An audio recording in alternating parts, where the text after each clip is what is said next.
Good morning Lahore, सुबह खैर जनाब। एक नए दिन और एक नई खूबसूरत सी सुबह के साथ मैं हूं आपकी होस्ट मुनीबा आसिफ और आप देख रहे हैं प्रोग्राम जागो लाहौर।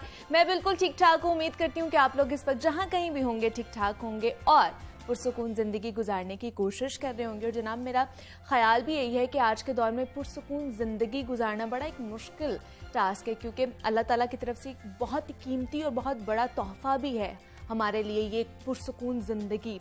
और इस दुनिया में मौजूद अगर कोई शख्स चाहता है ना कि उसे हमेशा खुशी ही नसीब हो, मुसीबत और तकलीफ उसके घर का दरवाजा तक ना खटखटाए, तो ऐसा होना मुमकिन नहीं है, क्योंकि जिंदगी खुशी और गम के नशेबो फराज से इबारत है।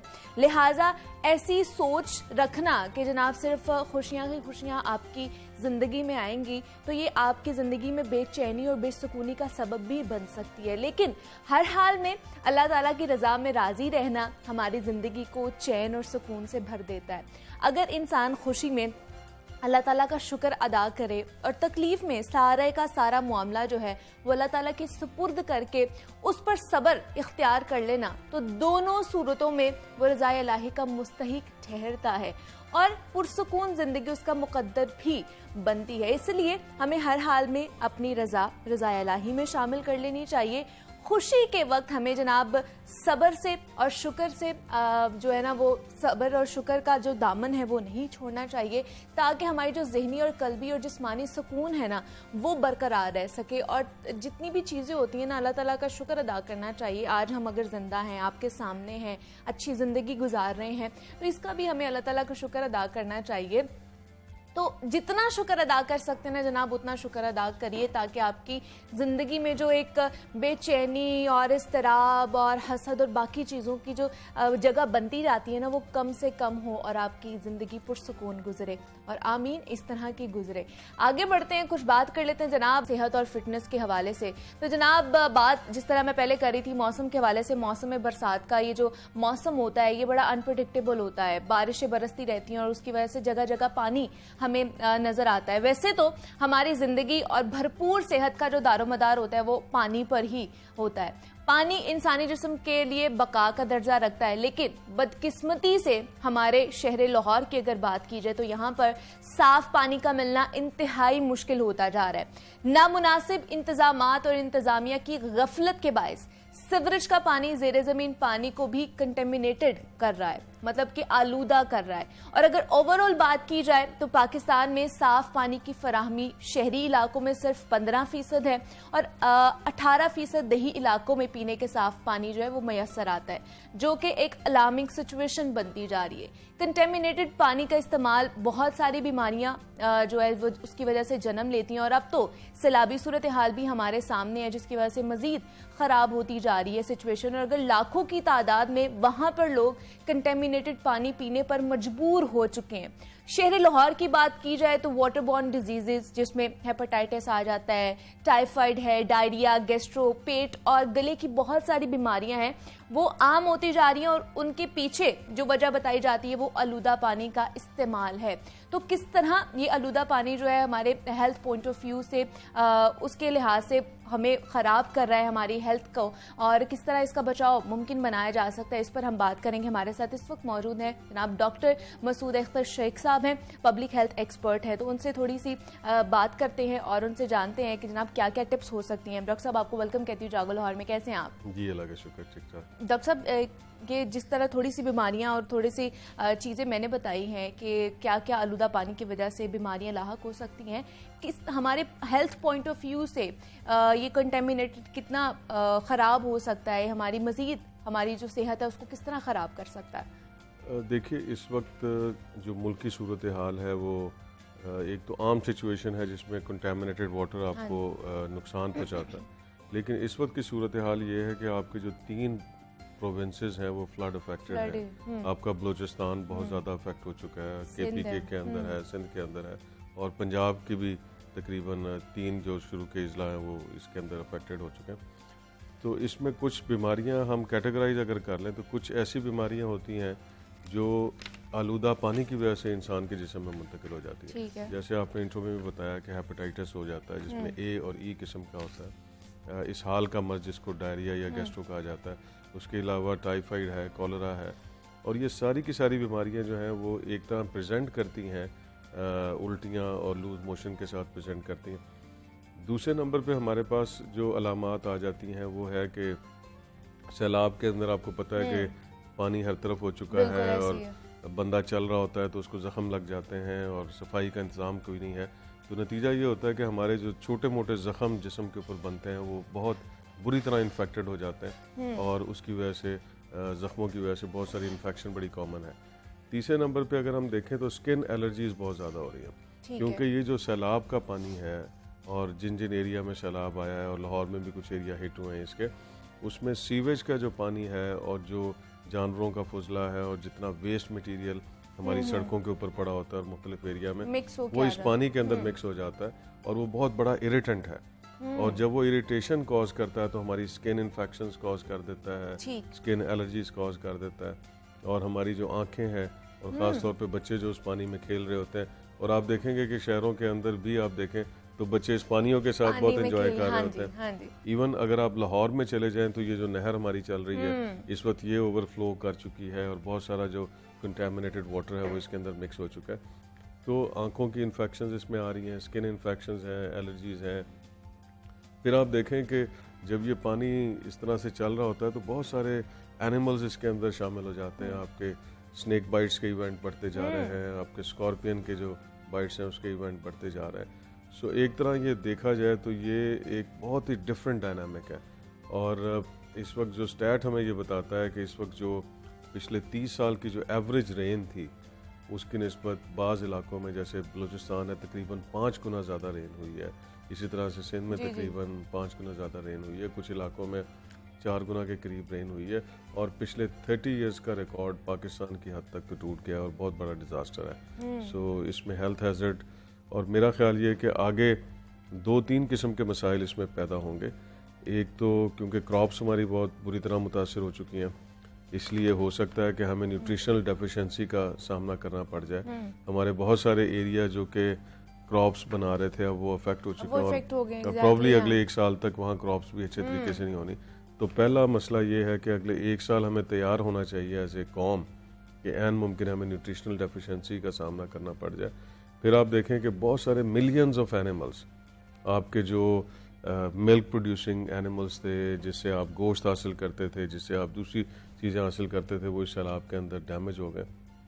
सो आपको जो लॉस है वो मुख्तलिफ डायमेंशंस में फैलता जा रहा है। बहुत ज़्यादा है। सिर्फ जो हमें नज़र आ रहा है सिर्फ वही लॉस नहीं हो रहा, इसके अलावा भी बहुत सारे लॉस हैं जो हमें देखने को पड़ेंगे और वो आने वाले दिनों में सामने आ जाएंगे। लेकिन डॉक्टर साहब अगर हम अपनी अभी यहाँ की बात करें तो यहाँ पर भी हमारे जो घरों में भी टैप वाटर आ रहा होता है उसमें भी सीवरेज पानी और सारा कुछ मिला हुआ होता है, वो भी कंटेमिनेटेड होता है।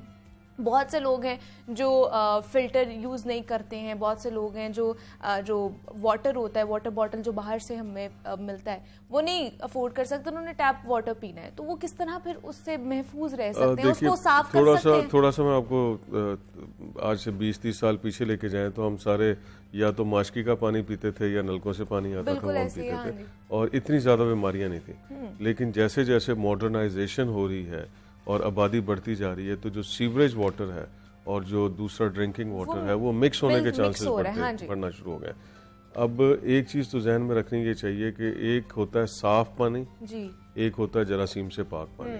सो ऐन मुमकिन है कि पानी बज़ाहिर साफ नजर आता हो लेकिन वो कंटेमिनेटेड वाटर हो। और ये जो आपने बॉटल्स की बात की है और इसमें काफ़ी सर्वे भी हुए हैं, नाम नहीं मैं उन कंपनीज का लेगा, लेकिन बहुत सारी ऐसी कंपनीज हैं जिसकी जो क्वालिटी ऑफ वाटर है is as bad as the routine tap water। अच्छा। उसमें कोई मिनरल वाटर नहीं होता, कोई फिल्ट्रेशन नहीं होती और सिर्फ ये कंपनीज अपने पैसे बनाने में।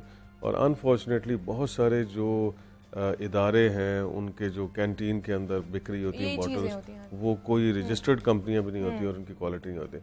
तो जो सबसे अच्छा तरीका वो ये है कि आप पानी जब घर में लेते हैं तो उसको आप निथार लें किसी कपड़े के साथ और उसको बॉईल कर लें और बॉईल करने के बाद आप उसको ठंडा कीजिए और उसमें ऑलमोस्ट जितने जो कॉमन जर्म्स हमें बीमारियां फैला रहे होते हैं वो किल हो जाते हैं और उसके बाद अगले 24 आवर्स तक आप उसे इस्तेमाल कीजिए और जो पानी बच जाता है उसको आप डिस्कार्ड कर दें और एक साइकिल दोबारा शुरू कर दें, बजाय इसके कि हम हज़ारों रुपए मिनरल वाटर के ऊपर और बॉटल वाटर के ऊपर करें। तो ये सबसे आसान तरीका है। मतलब सिर्फ आप बॉयल ही कर लें बॉयल तो कर लेंगे बहुत बेहतर 99% जो है वो आपका पानी साफ हो जाएगा। हो जाता है। फिर ये है कि आप देखें कि हमारे इदारों में क्लोरिनेशन नहीं होती कि टैंकियों को साल में 2 दफ़ा साफ करना चाहिए, हाँ जी। और आजकल तो बहुत सारे केमिकल मिल रहे हैं, उनसे क्लीन करवाएं। फिर क्लोरीन टैबलेट्स होती हैं, उनकी एक ख़ास कॉन्सेंट्रेशन डाली जाती है। तो अगर आप क्लोरिनेशन कर लें, टैंकियों को साफ कर लें।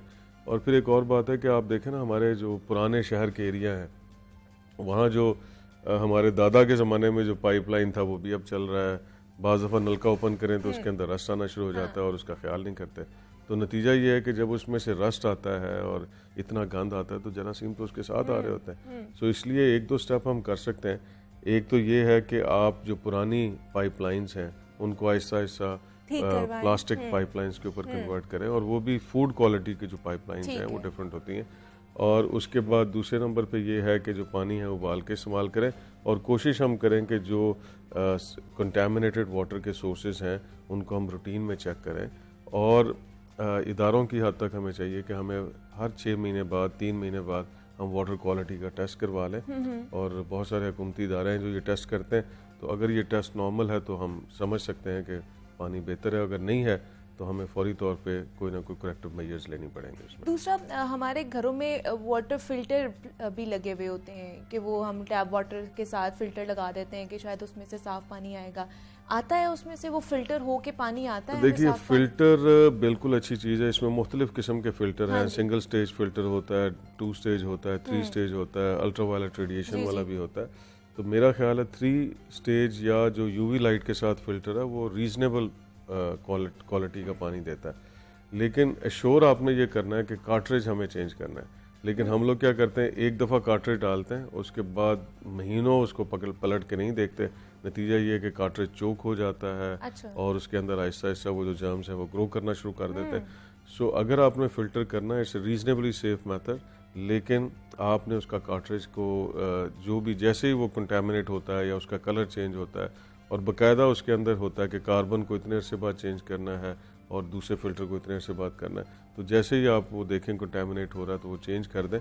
तो उसके साथ बहुत अच्छा क्वालिटी पानी आपको मिल जाता है। लेकिन अगेन कि फ़िल्टर के बाद आप उसको कलेक्ट कीजिए, और कलेक्ट करने के बाद उसको गर्म कर लीजिए। इस पर ज़्यादा पैसे भी नहीं लगते, और जो क्वालिटी है फ़िल्टर प्लस बॉयलिंग, उसके बाद आपको इतनी अच्छी क्वालिटी का पानी मिलता है कि मेरा ख्याल है बहुत सारी बीमारियों से उसमें कोई चांसेस ही नहीं है ना कि कोई उसमें बीमारी बची हुई होगी। आप उसको 2 स्टेप्स के साथ उसको प्योरीफाई कर रहे हैं। दूसरा, डॉक्टर साहब, यही पानी जो कंटेमिनेटेड पानी है हमारे बच्चे भी पी रहे होते हैं, उनमें किस तरह की बीमारियां लाहक हो सकती हैं? बड़ों में तो चले टाइफाइड, डायरिया इस चीज़ की है, बच्चों में किस तरह की बीमारियां हो? देखिए, बच्चों में ये सोर्स सिर्फ यही नहीं है कि हमारे घरों से पानी होता है, लेकिन नॉर्मली माएँ बच्चों को पानी बॉटल्स नहीं देती हैं। वो जाने के बाद वो जो स्कूल के बाहर जो वेंडर्स खड़े होते हैं वहाँ से वो मशरूबात लेना शुरू कर देते हैं।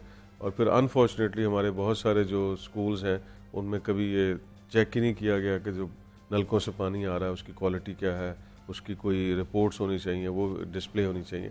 तो नतीजा ये है कि बच्चे जब स्कूल के नलके से पानी पीते हैं या फिल्ट्रेशन प्लांट से पीते हैं, या जो आपने फ़िल्टर की बात की उनसे पीते हैं, तो उसको ये चेक नहीं किया जाता उसकी क्वालिटी कैसी है। तो कभी उनको जो कॉमन बीमारियां आती हैं वो डायरिया है, जिसको उर्फ़े आम में गैस्ट्रो भी कहा जाता है कि जी बहुत ज़्यादा मसला हो गया। उसके बाद यरकान की ख़ास किस्में होते हैं, हेपेटाइटिस ए और ई, वो बच्चों के अंदर बहुत ज़्यादा हो जाती है। फिर कॉलरा, क्योंकि मौसम भी इस तरह का आ रहा है, तो कॉलरा का जिसको हैज़ा कहा जाता है वो भी है। और यहाँ मैं ये बात आपसे बात करूँ कि दुनिया में पोलियो ख़त्म होने के करीब था, और पाकिस्तान शायद चंद उन 2 ममालिक में था जहाँ के पोलियो भी नहीं था। लेकिन इस फ्लड आने की वजह से वो जो एरिया जो कि पोलियो अफेक्टेड एरिया थे, उनके जितने जरासीम है वो पानी लेके पूरे मुल्क में उन्होंने स्प्रेड कर दिया है। और एक बहुत बड़ा हमारे लिए चैलेंज बन चुका है कि जो पोलियो के जरासीम जिसको हम इरेडिकेट करना, ख़त्म करना चाह रहे थे और कंट्रोल करना चाह रहे थे, वो एक दफ़ा फिर बढ़ेंगे और एक नया चैलेंज हमारे लिए होगा। सो बच्चों के लिए भी ये बीमारियाँ जो है ना हमें देखनी पड़ेंगी। इसलिए मेरा ख्याल तो ये है कि आपको माओं को ये चाहिए कि जहाँ बच्चे को खाने के लिए कुछ देते हैं तो एक बॉटल उसको दे दें घर से, और उसमें साफ़ पानी उसमें रख दें, क्योंकि बच्चे ने कितना पीना है, 2 या 3 ग्लास, तो वो अगर ले जाएगा तो उससे बेहतर हो जाएगा उसको। ठीक है, लेकिन अगर इस तरह की बीमारियां मतलब आजकल आपको पता है कि पेट दर्द और ये इस तरह की डाइट का ख्याल भी नहीं रखा जाता। हमारे घर जो सब्जियां भी पकती हैं वो भी उन्हीं पानी के अंदर डाल के हम लोग धो भी रहे होते हैं और वही पानी हम लोग यूज़ भी कर रहे होते हैं, तो उसके लिए फिर क्या हम लोग कर सकते हैं?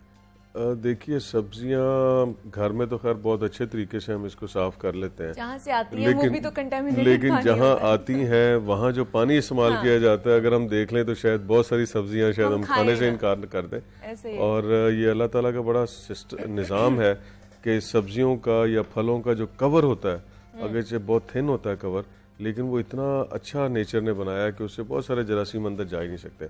तो हमारे लिए बेहतर ये है कि जैसे मैंने पहले कहा कि क्लोरीन मिलती है, और बाज़ दफ़ा इवन सब्जियों को वॉश करने के लिए जो आप सोल्यूशन बनाते हैं उसमें थोड़ी सी क्लोरीन की टैबलेट्स मिलती हैं कमर्शियली, वो अगर आप डाल दें और उसके बाद उसे साफ़ करें तो ऑलमोस्ट वो मेजर जो जर्म्स होते हैं जो कि इंसान के लिए नुकसानदेह उनको साफ़ कर लेता है। तो इन साफ़ पानी के साथ कर लें या क्लोरीनेटेड वाटर के साथ कर लें तो ये बहुत अच्छा हो जाएगा। और ख़ास तौर पे जो जब आप हमारे मुल्क में पका के क्योंकि सब्जियां खाने का रिवाज ज़्यादा है, तो जैसे ही हम उसको डालते हैं, घी में डालते हैं या पानी में डालते हैं, तो जो जरासीम रह जाते हैं वो उसमें किल हो जाते हैं। तो सबसे ज़्यादा केयर जो आपने करनी है वो ये जो सैलड वगैरह हम इस्तेमाल करते हैं जिसको बॉयल नहीं किया जाता, तो इनके लिए बड़ा केयरफुल होना चाहिए, क्योंकि वहाँ वो एक ऐसा सोर्स है कि अगर उसमें जरासीम हो और प्रॉपर क्लीन ना किया जाए तो वो फिर हमारे जो निज़ाम की जो बीमारियां हैं, गैस्ट्रोएंटराइटिस है, कॉलरा है, टाइफाइड है, डिसेंट्री है,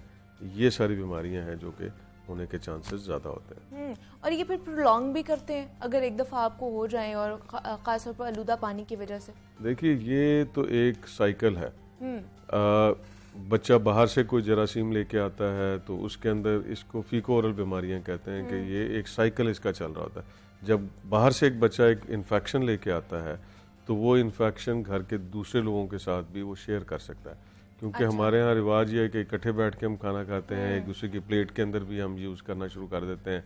बाज़ दफ़ा बच्चों को हम ये ट्रेन नहीं करते कि हर दफ़ा खाना खाने से पहले आपने हाथ प्रॉपरली साफ़ करने हैं, साबुन का इस्तेमाल करना है। टॉयलेट ट्रेनिंग प्रॉपर तरीके से बच्चे को नहीं की जाती, वो वहाँ से कभी कभी गलती कर जाता है। तो नतीजा ये है कि जब एक बीमारी घर में आती है, चाहे वो बड़े के ज़रिए आए या वो बच्चे के ज़रिए आए, तो फिर बाज़ दफ़ा ये देखा गया है कि घर के दूसरे अफराद के अंदर भी ये बीमारी फैला लेता है। और ख़ास तौर पे आपने देखा होगा कि हमारे यहाँ हॉस्टल्स भी हैं बच्चों के, बड़ों के हॉस्टल्स भी हैं, और वहाँ जब डॉर्मेट्री में कोई बच्चा या बड़ा रह रहा होता है तो ऐसा पता लगता है कि इसको हम कहते हैं कि ये फूड पॉइजनिंग का एक पूरा का पूरा, बाज़ दफ़ा पूरा डॉम अफेक्ट हो जाता है कि एक बच्चा या एक बड़ा अफेक्ट हुआ और हमने उसकी केयर नहीं की और वो सारा का सारा इफेक्ट हो जाता है। सो इसलिए जो प्रॉपर ट्रीटमेंट है, जो भी बीमार हो उसका प्रॉपर ट्रीटमेंट स्टार्ट करना चाहिए। और जितने लोग उस घर में रहते हैं या उस डॉम में रहते हैं, हमें चाहिए कि वो सारे एहतियाती तदाबीर का ख्याल रखें, सफाई का ख्याल रखें, पानी साफ़ सुथरा इस्तेमाल करें, खुराक में सफाई रखें, और जो अफेक्टेड मरीज़ है उसका इलाज भी करें और थोड़ा सा उससे फासले पे भी रहें ताकि बीमारी से महफूज रह सकें। लेकिन यहाँ पे तो हम सर अपने घरों पे रह रहे हैं, लेकिन जो मुतासर हुए हैं इलाके, वहाँ पर आप अगर वो हमें देख पा रहे होंगे तो उनको क्या मशवरा देना चाहेंगे कि वो किस तरह एहतियात? देखिए, इस वक्त जैसे मैंने शुरू में भी कहा था कि इस वक्त जो सबसे बड़ा डिज़ास्टर है वो ये कि पानी इंसान की इतनी बड़ी ज़रूरत है, और इस वक्त हमारे पाँव से लेकर सर तक पानी है, लेकिन इस्तेमाल नहीं कर सकते। और ये वो पानी है जिसको ज़रा सा भी आप इस्तेमाल करेंगे तो वो आपके लिए बीमारियों का बाइस बनेगा। और इस वक्त जो आपका जानी नुकसान हुआ है, जो माली नुकसान हुआ है, जो फसलों का नुकसान हुआ है, जो मवेशियों का नुकसान हुआ है, वो अभी बहुत कम है। लेकिन जो हेल्थ का नुकसान होने जा रहा है अगले चंद महीनों के अंदर, चंद हफ्तों के अंदर, जो एपिडेमिक्स वहाँ आ सकती हैं, जो कम्युनिकेबल डिजीज़ वहाँ आ सकती हैं, जो नॉन कम्युनिकेबल डिजीज़ आ सकती हैं, वो इतना बड़ा डिज़ास्टर है कि शायद हम उस लेवल पे भी सोच नहीं रहे। हमारी सारी जो फोकस आ रही है खुराक पहुँचाने पे है और मकान करने पे है, लेकिन एज ए डॉक्टर मैं ये फोर्सी कर रहा हूँ कि आपके जो क्लीन वाटर सप्लाई है वो वहाँ देना। खुराक आप ज़रूर दें उसको, लेकिन उसके साथ साफ़ पानी ज़रूर दें। वहाँ और साफ़ पानी का मतलब ये नहीं है कि आप मिनरल वाटर की बॉटल्स दे दें, आप केन के अंदर फिल्ट्रेशन प्लांट्स लगा लें और उनको पानी दें, और उस पानी के साथ बच्चे और बड़े की जो डायरिया और डायरिया रिलेटेड डिजीज एक है जो जो कि सर्कल है टॉप वो मोस्ट खराब ना हो। ठीक है, बहुत ज़्यादा डॉक्टर ज़रूरी है। मसूद अख्तर शेख साहब हमारे साथ मौजूद थे, पब्लिक हेल्थ एक्सपर्ट हैं। डॉक्टर साहब बहुत शुक्रिया आपके वक्त का कि आप यहाँ पर आए, और आलूदा पानी की वजह से हेल्थ हैजर्ड्स क्या क्या हो सकते हैं उस पर हमने बात की है। यहाँ पे एक छोटी सी ब्रेक लेंगे, आपने कहीं नहीं जाना, मिलते हैं इस ब्रेक के बाद।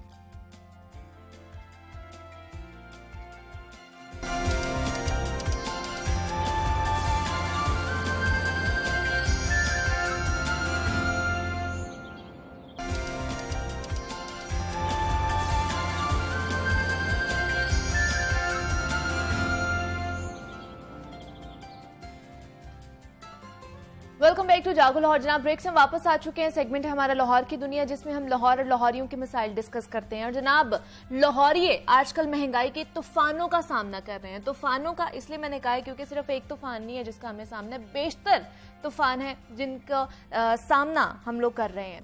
दुनिया के मुहज़्ज़ब मुआशरों में जब कोई आफत आती है ना, तो लोगों को आसानियाँ दी जाती हैं, प्रोवाइड की जाती हैं, ताकि जनाब उनको रिलीफ दिया जाए। चीज़ों की कीमतें कम कर दी जाती हैं ताकि आम शहरी उन मुसीबत ज़दा लोगों की मदद कर सके। हमारे यहाँ ये चीज़ उल्ट होती है। हमारे यहाँ जो होता है कि उन आफात में भी मुनाफाखोरी से बाज नहीं आते। मुल्क में सैलाब आया हुआ है जिसका फ़ायदा मुनाफाखोर माफिया अच्छा खासा उठा रहे हैं। आप यही देख लें कि 4,000 रुपये में मिलने वाला जो खैमा था, अब उसकी कीमत 10,000 से भी ऊपर चली गई है। सब्जियां, फ्रूट समेत हर चीज की कीमतों में बेतहाशा इजाफा देखने को मिल रहा है। मुल्क के कई इलाकों में सैलाब और रास्तों की बंदिश को जवाज बनाकर एलपीजी माफिया ने कीमतों में 30 रुपए फी किलो इजाफा कर दिया है। कीमत 250 रुपए किलो हो चुकी है। सिलेंडर की कीमत 250 रुपए तक बढ़ गई है। पहाड़ी और देहाती इलाकों में भी माफिया ने अलग अलग रेट्स अपने मुकर्रर कर लिए हैं। एलपीजी एसोसिएशन के मुताबिक अगस्त 2022 में ओगरा की मुकर्रर करदा कीमत 218 रुपए फी किलो है। तो एलपीजी की कीमतों में हालिया इजाफा क्यों किया गया है? इन आफत के दिनों में भी माफिया क्यों बाज नहीं आ रहा है? इनको कोई गिरफ्त नहीं डालने वाला? इस पर बात करेंगे। हमारे साथ इस वक्त मौजूद हैं इरफान खोखर साहब, हैं चेयरमैन हैं एलपीजी डिस्ट्रीब्यूशन एसोसिएशन के। इरफान साहब, आपको वेलकम कहती हूँ जागो लाहौर में। कैसे हैं आप? बहुत शुक्रिया। इरफान साहब, एलपीजी की कीमतें फिर इजाफा कर दिया गया है, क्या वजह सामने आती है इसकी? बड़ा अफसोस है जी, इस मौके के ऊपर बेहिसी का आलम है। कह रहे हैं इंसानियत के साथ बहुत यानी शर्मनाक बात है कि लोग भूख से मर रहे हैं, लोग सैलाब में मुश्किल में हैं और हम पैसे बनाने में लगे। बस ये कौम, हम लोग बेहिसी का आलम कह लें, मतलब शर्मिंदगी है। और मैं इस पर क्या कह सकता हूँ, ये कि अगर ये 4 पैसे हम नहीं बनाएंगे तो क्या फ़र्क पड़ेगा? कोई ज़िंदगी या दुनिया ख़त्म तो नहीं होने जा रही। इतनी अफसोसनाक बात है कि लोग, आप यकीन करें, वहाँ पे रोटी को तरस रहे हैं, अमवात हो रही हैं। और ये इस वक्त क़यामत का समय है, लेकिन बिल्कुल आप देखें बेहिसी का आलम है कि कीमतें बड़ी। देखें इंटरनेशनल मार्केट पे कीमत कम हो रही। आज इंशाल्लाह ताला मुझे उम्मीद है 100% ओगरा आज जो सितंबर की कीमत उसमें कमी करेगा, लेकिन बेहिसी का आलम में यहाँ पे कीमत मनमानी कीमत शुरू है। और मुख्तलिफ प्लांट्स जो है ना वो बंद पड़े हुए, उनके पास कह रहे गैस नहीं। अगर कीमत उनकी मर्जी की दे दें, कोई रसीद हासिल ना करे तो गैस मिल जाती है। बात ये है कि यहाँ पे आवा बिगड़ा पे मैं डिप्टी कमिश्नर साहब अभी नए हैं, उनके लिए कि बहुत मसाइल है लाहौर शहर में। मैं कोशिश होगी आज मैं उनकी ज़रूर मिलूँगा। अच्छा। और बिल्कुल मैं तो कह रहा हूँ क्रॉस द बोर्ड फर्ज करें कि कोई कंपनी या डिस्ट्रीब्यूटर जहाँ भी कोई गलत है उनके खिलाफ कार्रवाई होनी चाहिए। लेकिन कीमतें बड़ी क्यों हैं? मतलब इसको कंट्रोल क्यों नहीं किया जा रहा है? क्या मैकेनिज्म है? किस तरह बढ़ सकती हैं कीमतें? मैं ये कह रहा हूँ कि देखिए कोई जवाब नहीं है, कोई टैक्स नहीं लगा, सिर्फ जवाब बनाया गया, रास्ते बंद है। रास्ते बंद है तो क्या कीमत बढ़ जानी चाहिए? कि मुझे सवाल लोग करते हैं, हाँ जी, कि क्या पेट्रोल की कीमत बढ़ी है, क्या डीजल की कीमत बढ़ी है, एलपीजी की? क्योंकि रास्ते तो उनके लिए भी बंद है। बिल्कुल बिल्कुल ऐसे तो मुझे यकीन करें ये जवाब मैं कैसे दूं लोगों को? ये इतना लोगों ने इतने सोशल मीडिया पे सख्त तरीन मैसेज किए हैं, लोगों ने गालियां तक दी हैं, मैं क्यों, लेकिन हम इतनी बेहिसी का आलम के हम वही कीमत बढ़ाते जा रहे हैं। मैं फिर कह रहा हूँ कि मेरी सोशल मीडिया पे मेरी अपनी बरादरी के लोग कह रहे हैं कि आपने गलत स्टेटमेंट जो है ना नहीं देना, वो गलत महंगी दे रहा है, वो प्लान महंगी दे रहा है, कंपनी महंगी। मैंने कहा जो भी महंगी दे रहा है उसके खिलाफ क्रॉस द बोर्ड कार्रवाई होनी चाहिए। अच्छा, मुझे इस बड़े मुश्किल मौके के ऊपर जो स्टेटमेंट मेरे लिए बड़ा मुश्किल था कि मैं एलपीजी डिस्ट्रीब्यूशन और कंपनियों को अलग अलग डिफाइन करूँ, लेकिन कोई कहती कंपनी कहती हम नहीं दे रहे, ये आपके दुकानदार कर रहे हैं, ये डिस्ट्रीब्यूटर कर रहे हैं। मैं यहाँ पे फिर कह रहा हूँ आपके तवसल से, आपके प्रोन तवसल से डीसी साहब जो भी इसमें मुलवस है, आपके एनओसी से प्लान लगता है, आपके इजाजत से दुकान खुलती है, जो भी इसमें मुलवस है क्रॉस द बोर्ड उसके खिलाफ सख्त तरीन कार्रवाई होनी चाहिए। लेकिन ये कीमतें मुतय्यन करने के लिए जब इसका तयन होता है, कोई इदारे के थ्रू होता है, हुकूमत इसकी कीमतें का इनकी कीमतों का तयन करती है, किस तरह क्या मैकेनिज्म क्या बनाया जाता है? ये जो यहाँ पर ये जो माफियाज है, मनमानी कीमतें जब दिल चाहा तब इनको इजाफा कर दिया उसमें, ये बिल्कुल मनमाना इजाफा है, बिला जवाब इजाफा है। अब देखें ओगरा ने जो माह गस जो आज तक की कीमत है 218 रुपये पर केजी हाँ जी। और 2571 रुपये का डोमेस्टिक स्टैंडर्ड, आज देखें कि यहाँ पे 218 की जगह पे 250 रुपए किलो गया, 30 से 40 रुपए किलो सिर्फ बड़े शहर में ब्लैक है, बड़े शहर में, और देहातों में 60 से 70 रुपए ब्लैक है, और आप पहाड़ों में चले जाएं वहाँ पे 80 रुपए 100 रुपए ब्लैक मार्केट, जहाँ पे सैलाब है वहाँ पे आपने कोयटा में खबरें देखी तो वहाँ पे 700 रुपए किलो तक एलपीजी बिकी, 700 रुपए पर केजी। लेकिन ये लोगों को खुदा याद नहीं है। ये कोई, मैं समझता हूँ कि मैं एज एसोसिएशन का नुमाइंदा होने के नाते मैं सिर्फ ये कह सकता हूँ, मैं इस अपनी कौम से, अवाम से मैं माजरत करता हूँ, ये मैं बहुत शर्मिंदा हूँ, ये बेहिसी का आलम है, मैं इस पे इससे ज़्यादा अल्फाज में क्या कहूँ। आपके अंडर कुछ नहीं आता, आप कुछ नहीं देखिए मेरे अंडर ये है कि मैंने अदारों को देखिए ओगरा ने कीमत निकाल दी, ओगरा ने आर्टिकल 29 के तहत इख्तियार तमाम डिप्टी कमिश्नर्स को दे दिए। ठीक है, अब डिप्टी कमिश्नर्स ने ही इस पे अपना रोल प्ले करना होता है, कार्रवाई करनी होती है, दुकान को सील करना है, प्लांट को सील करना है, कुछ भी व्हाट्सएवर करना है, वो तमाम इख्तियार डिप्टी कमिश्नर साहब के पास में। आज मेरी कोशिश है कि मैं डिप्टी कमिश्नर साहब के पास जाऊंगा, मैं खुद जाके कहूँगा जनाब आप खुद एहतसाब करें, जो भी गलत है उसके खिलाफ कार्रवाई करें, हम ये बदनामी अपने ज़िम्मे नहीं ले सकते, ये बड़ी ज्यादती है, बड़ा जुल्म है। मैं आज डिप्टी कमिश्नर साहब से खुद भी लूँगा, बेशक मेरी अपनी बरादरी के लोग जो नाराज हो जाए, प्लांट भी उनके अंदर, प्लांटों से गैस निकलती है तो आगे अगर वो प्लांटों को कंट्रोल करेंगे, हम दुकानों को भी कंट्रोल करा लेंगे, प्लांटों को भी। बात ये कि हम डिस्ट्रिक्ट गवर्नमेंट का एक हिस्सा हैं, वो नए डिप्टी कमिश्नर आए, मैं उनसे मिला नहीं हूँ, लेकिन इंशाल्लाह ताला अम्मी जमीज़ का कीमतों को फौरी तौर पर कंट्रोल कर लेंगे। ये तो अभी तो सैलाब आया है और सिचुएशन एक आफत हमारे सर पे टूटी है, हम लोगों ने फौरन से अपने जो जेबें हैं वो गर्म करने की कोशिश कर रहे हैं, और हर कोई ये कर रहा है, कोई एक बंदा नहीं है, कोई एक बंदा मुलव्वस नहीं है, हर कोई कर रहा है। आगे जैसे आपने पहले भी बात की थी कि सर्दियां आएंगी, उसमें भी कीमतें बढ़ेंगी। देखिए अभी जो मैंने कैलकुलेशन आपको बताई थी, पाकिस्तान में 70% गैस नहीं है, यानी 70% कुदरती गैस का शॉर्टफॉल है बहुत बड़ा, हमने इसको एलपीजी पे कवर करना है। ये इस मौके के ऊपर देखें, हमें सबको जो सैलाब का मौका है, ये इस वक्त जो मासूम जाने, हमें सर जोड़ के इसको चीज़ों को देखें। बहुत से हमारी एलपीजी के बरादरी के लोग हैं जिन्होंने करोड़ों रुपए डोनेशन भी किया, उन्होंने कैंप भी लगाए, मैं उनको अप्रिशिएट करता हूँ आपके प्रोग्राम में, बहुत अप्रिशिएट। यहाँ से चले हैं और बहुत से पहाड़ी इलाकों से मुझे केपीके से लोग जिन्होंने 20 रुपए किलो कीमत कम बेची है, 20 रुपए किलो सरकारी कीमत से कम कीमत बेची, मैं उनको अप्रिशिएट करता हूँ। एक वहीद साहब हैं और एक हमारे अपना कोयटा से कुछ लोग हैं, उन्होंने कीमत को कम भी रखा है, लेकिन यहाँ पे देखें वो 2-3% लोग होंगे, लेकिन 98% लोगों ने तो हद कर दी है। बहरहाल मैं इस पे अब शुआय शर्मिंदगी के अलावा मैं बिल्कुल मैं इस कौम से मदद ख्वाह हूँ, मैं शर्मिंदा हूँ कि ये इस मौके पे ये नहीं करना चाहिए था। अब मज़हब कौमें जो है जो आप जिस तरह आपने अपने शुरू में कहा कि मज़हब कौमें जो है, जो आप मुझे एक बड़ी खूबसूरत एक बंदे ने मैसेज भेजा कि फटाफट जल्दी से अपने पैसे बना लो, वरना कोई काफर, कोई यहूदी, कोई ऐसा शख्स जो है ना वो इस मौके पे तरस खा के वो अपनी चीज़ें निकाल देगा, फिर आपकी चीज़ें बिकेंगी नहीं। देखो मज़हब कौमें जो मुश्किल वक्त में त्यौहार पे मजहबी तरह यहाँ उल्टी गंगा बहती है, वो कीमतें काम करते हैं, वो सेल लगाते हैं। यहाँ पे हम लोग रमज़ान आ जाए, कोई मुश्किल आ जाए, एक कुदरती आफत है यार, अल्लाह का खौफ करो भैया, अल्लाह का खौफ करो, आप सबने मरना है, हम सबने मरना है, ऐसे ही है। तो बहरहाल ये सिलसिला इसी तरह है। बस मैं आज इंशाल्लाह ताला लाहौर की हद तक तो इंशाल्लाह ताला आज मैं बहुत ज़्यादा तकलीफ में हूँ कि ये 2-3 दिन में जो कुछ हुआ, बाकी जितनी इस वक्त पूरी कौम तकलीफ में, और जब इस तरह की खबरें आती हैं, कीमतें अज खुद उनमें इजाफा किया जाता है, तो और ज़्यादा दिल दुखता है कि हम उनका दर्द तो नहीं बांट सकते जो इस वक्त तकलीफ में है, लेकिन उनको थोड़ा सा तो रिलीफ पहुंचा सकते हैं ना हम। इरफान साहब मुझे ये बताइएगा, हम लोग खुद कर सकते हैं, पैदा कर सकते हैं ये जो एलपीजी? जी हमारे यहाँ पे 60-70 हज़ार मेट्रिक टन अपनी गैस हो रही पैदा, लेकिन फुलफिल क्यों नहीं की जा सकती फिर भी? मैं देखें यहाँ पे मैं बड़े अफसोस की बात है कि यहाँ पे जो सबसे बड़ा एशिया का प्लांट जो इस वक्त 65 से 70 अरब रुपए का नुकसान हो चुका है वो बंद पड़ा हुआ है। जाम चलो ज्वाइंट वेंचर अभी तक नहीं चल सका। ये जो लोकल गैस देखो ये तो बाहर से आ गई, तापतन के रास्ते 250 बढ़ गए, वो रास्ते बंद है, मुश्किल होती है, शिप आता है। यहाँ पे जो गैस पैदा होती है वो प्लांट 2.5 साल से बंद पड़ा हुआ है। अब मैं यहाँ पैदा भी होती है और पाकिस्तान में एशिया का सबसे बड़ा प्लांट मौजूद है। तो बहरहाल ये चीज़ें इस मुल्क में मुझे नहीं समझ आती कि अल्लाह ताला खैर करे इस मुल्क की। हम लोग इस मुल्क से हमारी पहचान है।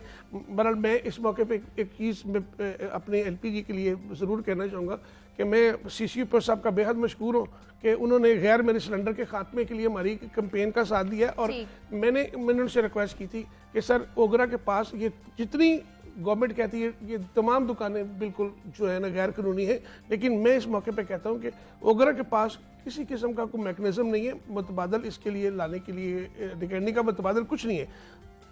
उन्होंने डिस्ट्रिक्ट गवर्नमेंट को इख्तियार दे दिए, डिस्ट्रिक्ट गवर्नमेंट ने हमें कोई SOPs बना के दी। उस SOP को देखते हुए उन्होंने शर्तें रख दी कि आप फायर फाइटिंग की ट्रेनिंग करें, ये शराइत हैं उन्होंने बना दी। उस नकात पे अगर सारे लोग ट्रेनिंग भी करते हैं, उस पर अमल भी करते हैं, तो उसके बाद फिर किसी किस्म की पुलिस या सिविल डिफेंस की जो कार्रवाइयाँ हैं जिनकी बतागिरी है उसका नहीं होना चाहिए।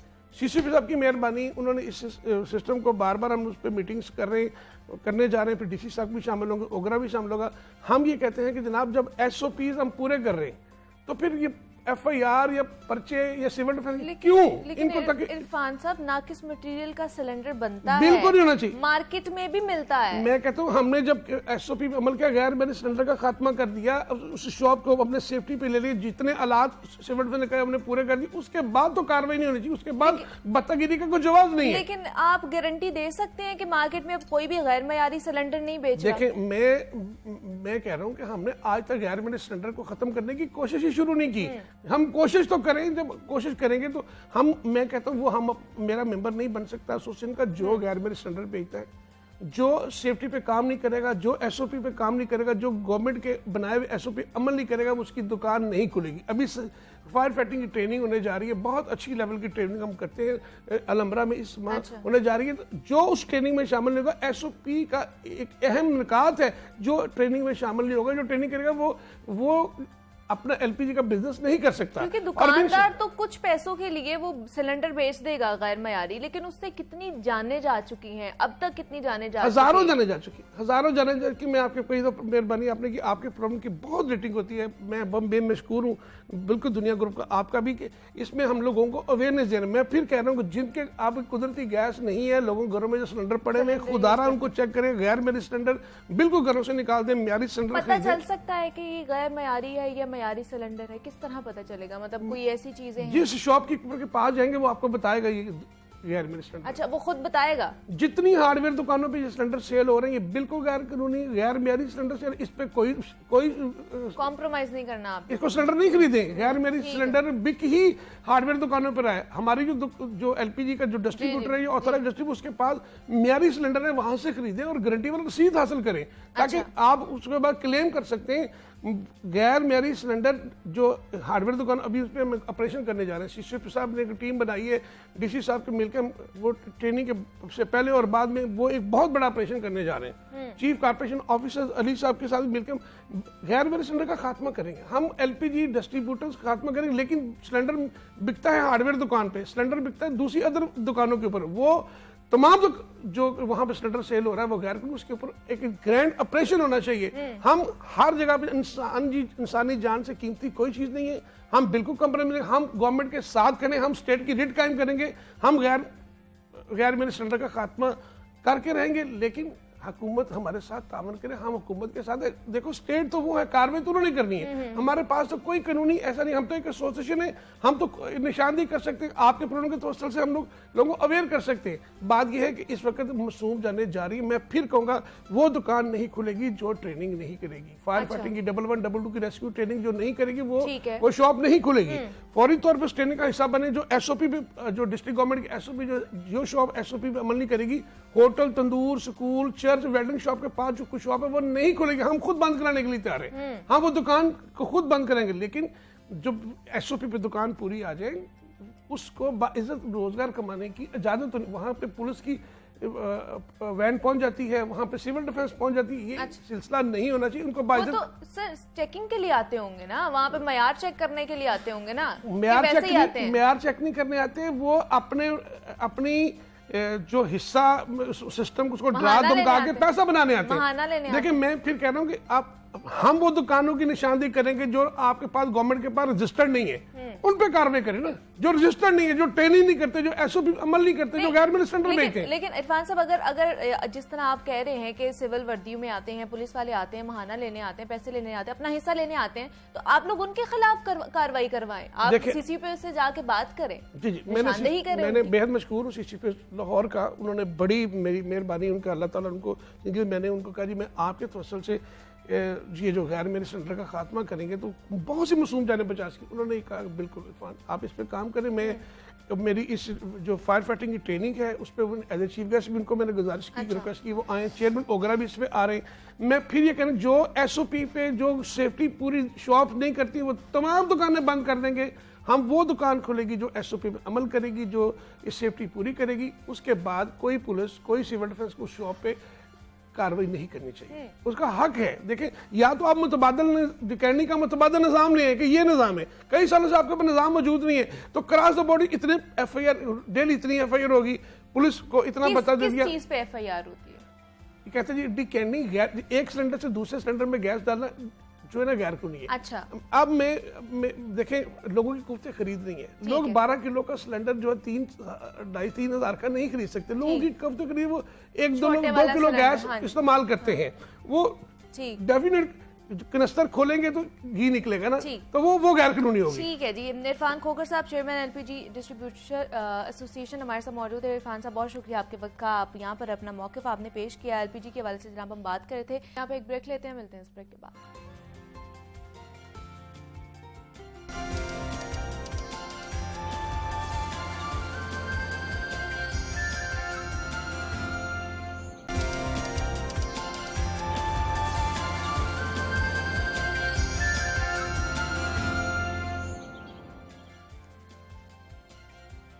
वेलकम बैक टू जागो लाहौर। जनाब ब्रेक से वापस आ चुके हैं और अब हमने बात करनी है कुछ किताबों के हवाले से, क्योंकि ये किताब नगरी सेगमेंट है हमारा, जिसमें हमारे साथ मौजूद होते हैं प्रोफेसर अहमद हमाद, शायर हैं, मुसन्निफ हैं और रोज़ाना की बुनियाद पर किसी नई किताब से हमारा तारुफ कराते हैं और जिसकी वजह से हमें बहुत कुछ सीखने को मिलता है। तो आज भी उन्हीं की तरफ चलते हैं और आज की किताब का तारुफ उनसे सुनते हैं। जी अहमद साहब बताइएगा।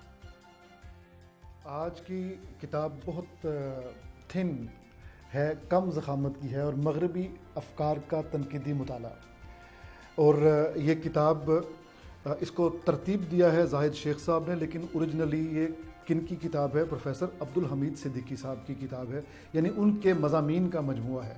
बुनियादी तौर पे जो उनके मज़ामीन हैं वो बहुत ही चूँकि बेहतरीन थे और बड़ी कसीर तादाद में थे, तो उन मज़ामीन में से चंद एक को मुंतखब करके तरतीब दिया और इस किताब की सूरत में शाया किया, और ये काम जाहिद साहब ने किया। तो हम इससे पहले हम जानते हैं कि मग़रबी अफ़कार हमारे यहाँ मशरिक़ में, यानी जो ओरिएंटलिस्ट्स हैं वो भी, और वो जो ऑक्सीडेंटलिस्ट हैं वो भी जो है एक आम पढ़े लिखे आदमी के लिए उनके बारे में जानना बहुत ज़रूरी है।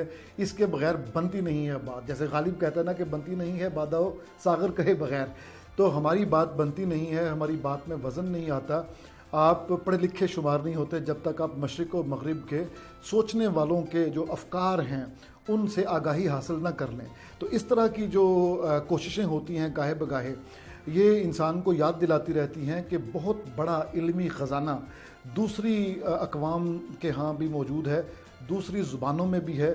ना सिर्फ ये कि उसको ट्रांसलेट करें बल्कि उस पर तनकीदी निगाह भी डालें, और अगर ट्रांसलेट नहीं कर सकते, ओरिजिनल आपने उसी ज़ुबान में पढ़ रखा है तो कम से कम उसका तारुफ़ अपनी ज़ुबान में करवा दें, उस पर एक इंतकाद लिख के। तो यही किया यहाँ अब्दुल हमीद साहब ने। उन्होंने स्पेंगलर को पढ़ा, उन्होंने टॉइनबी की जो चैलेंज एंड रिस्पांस थ्योरी है वो पढ़ी, और डिक्लाइन ऑफ द वेस्ट जैसी किताबें पढ़ी। और इस तरह की किताबें, अफकार भी पढ़े, किताबें भी पढ़ी और बाज़ किताबों पर तबसरे भी उन्होंने इस तरह लिख के जो है वो पेश कर दिए। मिसाल के तौर पे एक किताब है बिटवीन टीयर्स एंड लाफ्टर, आंसुओं और हंसी के दरमियान। ये किनकी है? लिंग यू टोंग की। ये कहते हैं ये किताब एक चीनी आलिम की फ़िक्री काविश का नतीजा है। इसका मरकज़ी मौजू वर्ल्ड पीस, अमन आलम है। मुसन्निफ़ ने नहायत ही उम्दगी के साथ इस हकीकत को ज़हन नशीन कराने की कोशिश की है कि मौजूदा बदअमनी और कत्ल गारत चंद सतही और मसनूई असबाब का नतीजा नहीं, बल्कि, और ये अहम तरीन बात है, बल्कि इसका असल सबब हमारी फ़िक्री कजरवी है, यानी हमारी फ़िक्र की समत दुरुस्त नहीं है। तो ये है बुनियादी बात। आपको अगर ये कहना है कि हमारी फ़िक्र की समत दुरुस्त नहीं है, तो ये कहने से पहले ज़िम्मेदारी के साथ तमाम अफकार का मुताला करना पड़ता है। ये है बुनियादी बात। तो इन्होंने तमाम अफकार का मुताला किया। हम जानते हैं कि पाकिस्तान में ख़ास तौर पे हम उर्दू में, चलिए यूँ कह लीजिए, तो नज़ीर अहमद साहब ने मगरबी अदब का मुताला करके हमें बहुत अच्छे अच्छे मज़ामीन से नवाजा, उर्दू ज़ुबान को सरवतमंद किया। उनके ज़रिए हमें बहुत सारी चीज़ों का पता चला कि वहाँ क्या सोचा जा रहा है। इसी तरह डॉक्टर जमील जालबी की जो अरस्तू से इलियट तक किताब है, वो हर तालिब इल्म को पढ़नी चाहिए, भले वो लिटरेचर का है, साइकोलॉजी का है, तारीख़ का है, किसी भी हैसियत में वो अपना काम कर रहा है, किसी भी स्टडी के स्ट्रीम में है, उसको पढ़नी चाहिए। सुहेल अहमद ख़ान साहब ने बहुत काम किया। डॉक्टर अनीस नागी गाहे बगाहे छापते थे जब दानिश्वर रिसाला, तो उसमें हमें पता चलता था फ्रांस के ख़ास तौर पे वो बड़े शादा थे, और फ्रेंच जो नावल है या शायरी है उसके बारे में वो डायरेक्टली, चूँकि फ्रांसीसी पढ़ भी सकते थे, तो हमें बताते रहते थे। इसी तरह इस दौर में भी बहुत अच्छे अच्छे लोग हैं। तो ये जो किताब है ये उन्हीं अफकार पे मबनी है। आपको मसलन डिक्लाइन ऑफ द वेस्ट में पता चलेगा, एक आखिरी बात करके हम इसको वाइंड अप करते हैं, आपको पता चलेगा कि जो भी तहजीब उभरी दुनिया में, वो तहजीब बिल आखिर ख़त्म हो गई। इसीलिए ये जो अक़वाम है, ये जो तहजीबें हैं, सिविलाइजेशन, इसको एक ऑर्गेनिक होल कहा जाता है। और ऑर्गेनिक होल इसलिए कहा जाता है कि बिल्कुल वैसे ही जैसे इंसान एक ऑर्गेनिक होल है, इंसान पैदा होता है, जवान होता है, बूढ़ा होता है, मर जाता है, फिर कभी दुनिया में नहीं आता वापस। तो ख्याल ये किया जाता था कि तहजीबें और अक़वाम का भी बिल्कुल यही वो सफ़र है, इसी तरह इवॉल्व करती हैं, वो पैदा होती हैं, वो अरूज पे जाती हैं, वो बूढ़ी हो जाती हैं और वो मर जाती हैं, फिर कभी भी नहीं उभरती। तो इस पर मुतअद्दिद किस्म के नज़रियात हैं। मसलन इब्न खल्दून का आपके सामने जो आपने देखा होगा कि उसका जो तसव्वुर तारीख़ है, उसमें उसने ये कहा है कि वो कुरान हकीम में एक आयत है कि हम दिनों को अक़वाम में फेरते रहते हैं। तो उन्होंने बताया कि कोई कौम जब अपनी बेहतरीन अरूज पे पहुंच जाती है, बेहतरीन शक्ल में होती है, तो उसमें बहुत दिलचस्प बात, उसमें मौसीकी पैदा होती है और वो आलीशान म्यूज़िक पैदा करना शुरू कर देते हैं। लेकिन जैसे पहाड़ चढ़ते चढ़ते जो टॉप होता है, वहीं से दरअसल उसकी उतराई भी शुरू होती है। तो उन्होंने कहा कि दरअसल यहीं से उस कौम का जवाल भी शुरू होता है। जब एक कौम जवाल पजीर हो रही होती है, ऐन उस वक्त कहीं दाएं बाएं कोई और दूसरी कौम अरूज पकड़ रही होती है अपनी ट्राइबल असबिया की वजह से। तो ये पुराने ज़माने में हज़ारों सालों से यही था कि जैसे इंसान मरता है, इसी तरह तहजीबें मर जाती हैं कभी ना आने के लिए। लेकिन बाद में कुछ ऐसे वाक़यात हुए कि हमने देखा हज़ारों साल के बाद भी कुछ तहजीबों ने दोबारा जन्म लिया।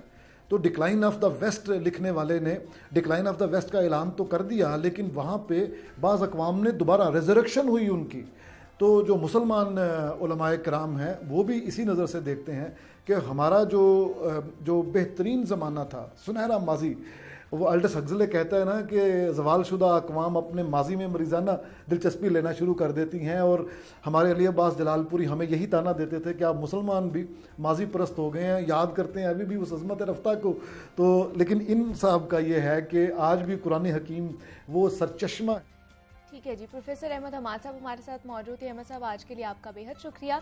अब जनाब आगे बढ़ते हैं और कुछ बात करते हैं नौजवान नस्ल की तालीम और तरबियत के हवाले से। अल्लाह ताला ने इस कुराए अर्ज़ पर करोड़ों इंसानों को पैदा किया और क़यामत तक करता भी रहेगा।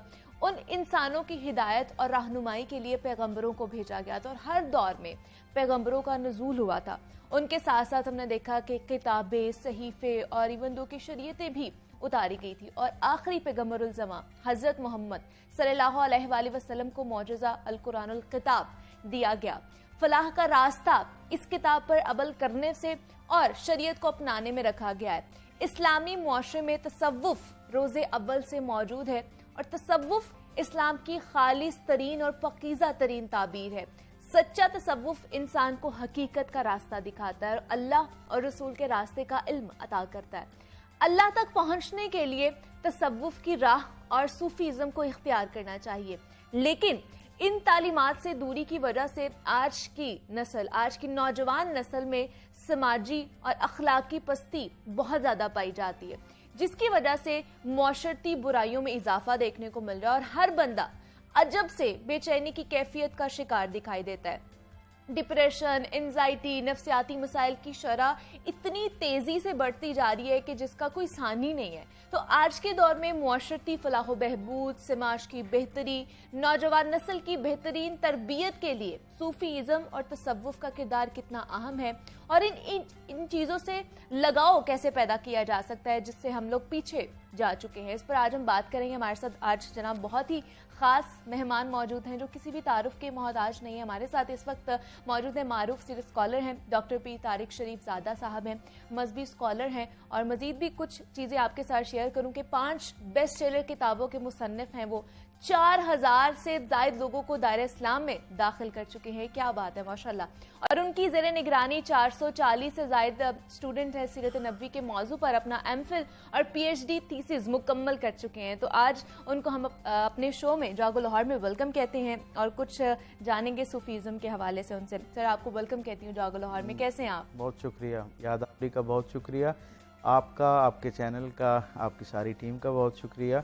आपकी निस्बत से आपके जो सामीन हैं और नाजरीन हैं उन तक बात करने का मौका मिलेगा और मैं आपका प्रोग्राम देखता रहता हूँ और मुझे बड़ा अच्छा लगता है कि आप हमेशा ज़िंदा मौज़ूआत पर जो बराह रास्त मुआशरे के अंदर किसी दर्जे पे कोई अपना कंट्रीब्यूशन दे सकते हैं उन मौज़ूआत पे आप गुफ्तगू करते हैं। अल्लाह आपकी तौफीकात में मज़ीद बरकतें अता करें। आमीन आमीन। और आज आप यहाँ पर मौजूद हैं और आपसे भी बहुत कुछ हमें सीखने को मिलेगा और हमारे देखने वालों को भी।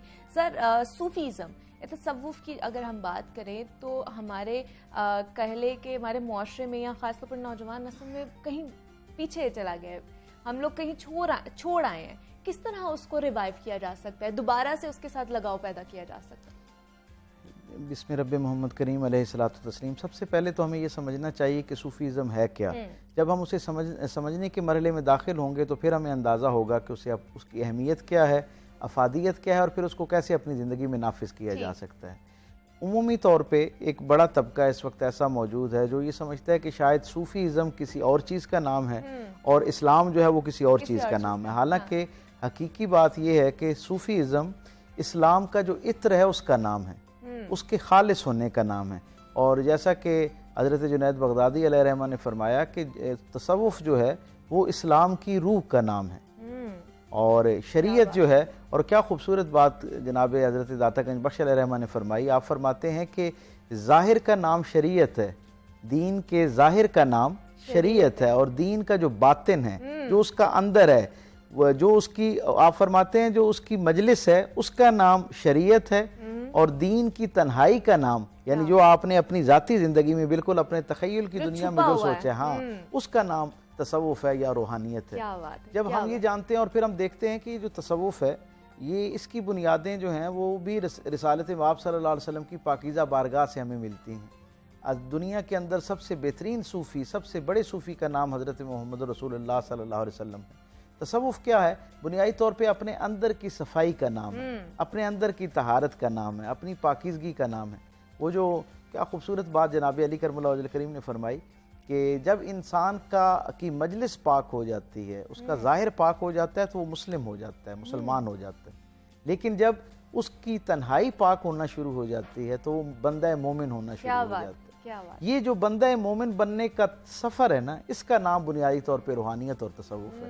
यानी हम जिस अंदाज में नज़र आने की कोशिश करते हैं, हम जिस अंदाज में, जिस हाल में लोगों को नज़र आने के बाद अपने बारे में राय की ख्वाहिश रखते हैं, अगर हमारा बातिन वैसा होना शुरू हो जाए, हमारी तन्हाई वैसा होना शुरू हो जाए, हमारा जो मेडिटेशन का एक लेवल है वो उस दर्जे पे चला जाए कि जब हमें यूँ लगे कि हम जिससे मुखातिब हैं वो कायनात की सारी मसरूफियात को तर्क करके सिर्फ इकलौता इस वक्त मुझे सुन रहा है। आप ये देखें ना, तसव्वुफ का बुनियादी जो रूह है और बुनियादी लवाजमा कितना खूबसूरत है, कितना खूबसूरत एहसास है जिस पे सारे अमल की बुनियाद। और वो एहसास क्या है? वो एहसास ये है कि एक आदमी ये तसव्वुर करे कि पूरी कायनात में, इस पूरी कायनात का खालिक, मालिक, वारिस, इसका नाजिम, इसको चलाने वाला इकलौता रब, जिस वक्त मैं उसकी तरफ मुतवज्जो होता हूँ तो कायनात की गोया सारी मसरूफियात तर्क करके खालिस मेरी तरफ मुतवज्जो हो जाता है और अपनी शान के लायक मेरी बात सुनता भी है, उसे किसी दर्जे पे मानता भी है।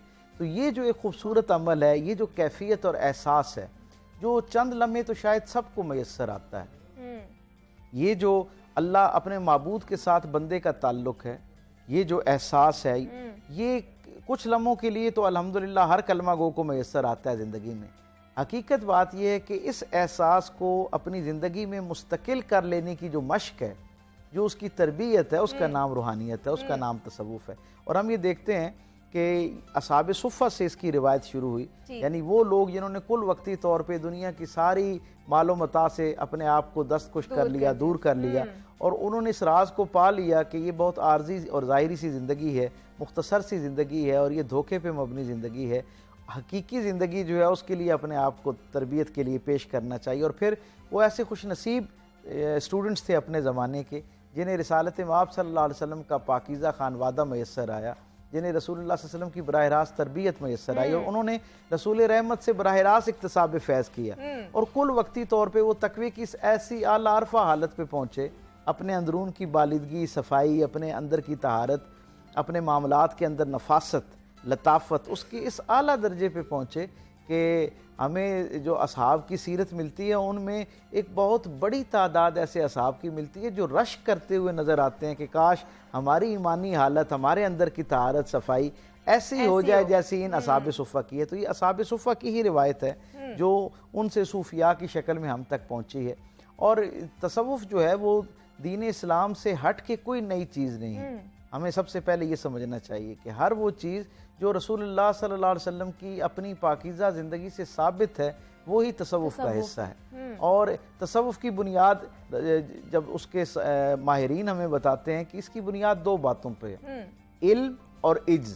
ठीक है, इल्म और अपने मिजाज के अंदर आजिज़ी। उमूमी तौर पे हम देखते हैं कि जब कोई आदमी साहिब इल्म होता है और जब वो उस इल्म पर अमल करने की तौफीक पा लेता है, यानी जब वो जो उसने सीखा है, जानना है, ख़ास तौर पे दीन के हवाले से, वैसे तो ये सारे उलूम के बारे में ऐसा ही मामला है कि जब कोई इल्म बंदे को आ जाता है, जानना खुद इतना ताकतवर अमल है कि आपके अंदर एक ख़ास तरह का किब्र, तकब्बुर, एक बड़ाई, बर्तरी पैदा कर देता है, एहसास तफाखुर, फ़ख्र पैदा कर देता है कि मैं न जानने वाले से ज़्यादा बेहतर हूँ क्योंकि मैं जानता हूँ। तो असल मामला ये है कि जानने का अमल तो सारी उम्मत के अंदर राइज है और सबकी जिम्मेदारी। जैसे हम जानते हैं कि इस दीन ने अपने दायरे रहमत में दाखिल होने वाले हर शख्स पर इल्म हासिल करना फ़र्ज किया है। इल्म हासिल करना फ़र्ज है, लेकिन अब अगला दर्जा ये है कि इल्म खुद इतनी ताकतवर तवाना चीज़ है कि जब ये इंसान तक पहुंचता है ना, ऐसी ये तेज़ धार रोशनी है कि इसमें बाकी लोगों के चेहरे मांद नज़र आना शुरू हो जाते हैं, इंसान अपने आप को बेहतर समझना शुरू कर देता है। ये जो बर्तरी का एहसास है ना, ये मुआशरती सतह पर, समाजी सतह पर सारे मसाइल की बुनियाद है। इसीलिए अल्लाह के रसूल ने कहा कि किसी के अंदर अगर राई के दाने के बराबर किब्र दाखिल हो गए तो वो जन्नत की खुशबू नहीं सूंघ सकेगा। और ये कौन सी खुशबू है? जो 70,000 के फासले पर, 70,000 मील के फासले पे एक शख्स सूंघ सकेगा। यानी गोया वो जन्नत से इतना दूर हो जाता है, राई के दाने के बराबर किब्र दाखिल हो जाए। असल में लेकिन आजकल तो हमारे माशरे में यही चीजें तो पाई जा रही हैं। इसीलिए उसका सबब यही है कि हमारे यहाँ वो जो रूहानियत का जो साथ एलिमेंट मौजूद था ना, कि अपने किब्र को अपने से दूर रखना जो है। जना मैं इस बात को ज़रा अगले मरहले में दाखिल करते हुए आपसे शेयर करूं कि ये जब इल्म आपके अंदर आना शुरू होता है, तो ये एक देसी घी की तरह होता है। आपके अंदर एक एनर्जी ऐसी पैदा कर देता है, ताकत कर देता है, हर मैदा उसको हजम नहीं कर सकता, गोया हर ज़र्फ जो है ना उसे कबूल नहीं कर सकता, अपने अंदर समेट नहीं सकता। फिर क्या होता है, जब मैं किसी खास मरहले में किसी हवाले से जानने के दर्जे पे आ जाता हूँ ना, तो मैं न जानने वालों को अपने से कम तर समझना शुरू कर देता हूँ। यहाँ से किब्र पैदा होना शुरू होता है।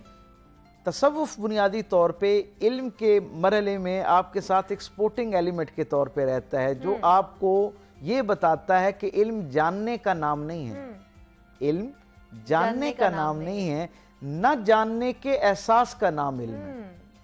भाई मैं आज समझता हूं कि यहाँ पे 5 लाइट्स लगी हुई हैं, तो ये मुझे आज इल्म हुआ ना। हाँ जी। हकीकत में ये मेरा एतराफ है कि मैं इतने बरस तक इससे ला इल्म था।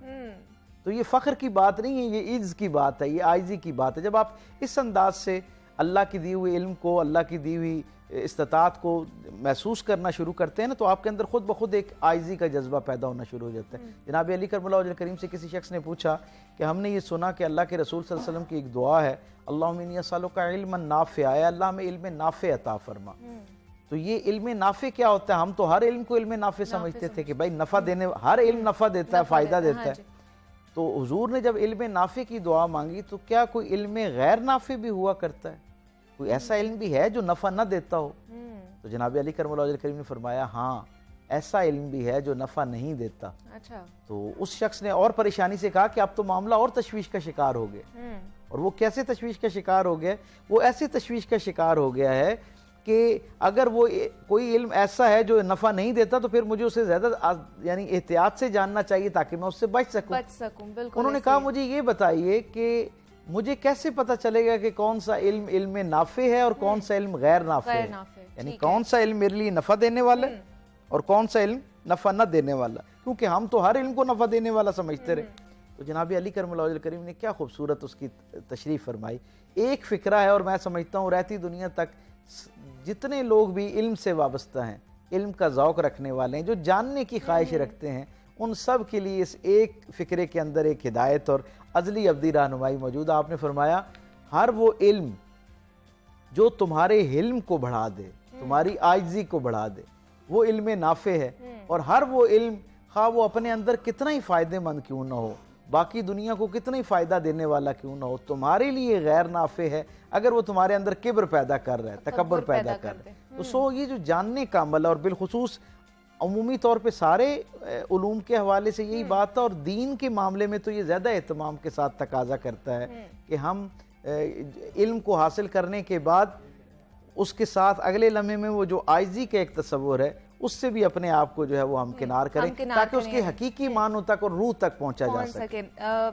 बिल्कुल, आपने बिल्कुल सही कहा। आपसे मज़ीद भी बात करने का दिल था लेकिन वक्त की थोड़ी सी किल्लत है, इसलिए हमारे साथ मौजूद थे मारूफ सीरत स्कॉलर डॉक्टर पी तारिक शरीफ ज़ादा साहब हैं। बहुत शुक्रिया सर कि आप तशरीफ़ लेकर आए और बहुत अच्छा लगा आपसे मिलके। और दीन के हवाले से, इस्लाम के हवाले से, ख़ासतौर पर सूफीज़म के हवाले से जनाब हमने बात की है कि किस तरह इससे लगाव पैदा किया जा सकता है, और नौजवान नस्ल की तरबियत के हवाले से कि उसमें किस तरह इस एलिमेंट को ऐड ऑन किया जा सकता है, इस पर बात की। यहाँ पे एक छोटी सी ब्रेक लेंगे, आपने कि नहीं जाना, मिलते हैं इस ब्रेक के बाद।